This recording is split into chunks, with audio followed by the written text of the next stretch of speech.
আত্মা কেমন দেখতে হয়?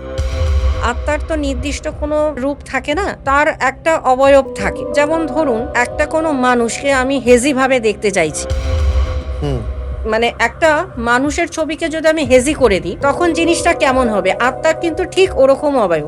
আচ্ছা। মানে তারা কিন্তু, মানে এমন না যে একটা মানুষের রূপ নিয়ে হঠাৎ করে আমার কাছে চলে আসলো। আবার তারা যদি মনে করে যে আমি কোনো রূপে আমি কারো কাছে প্রেজেন্ট হব, সে কিন্তু তখন সেই রূপে আসতে পারে। তবে নো ডাউট সেই আত্মা কিন্তু মারা যাওয়ার আগে কোনো রকম রিচুয়ালে সে ছিল, মানে কি পাওয়ারফুল সে।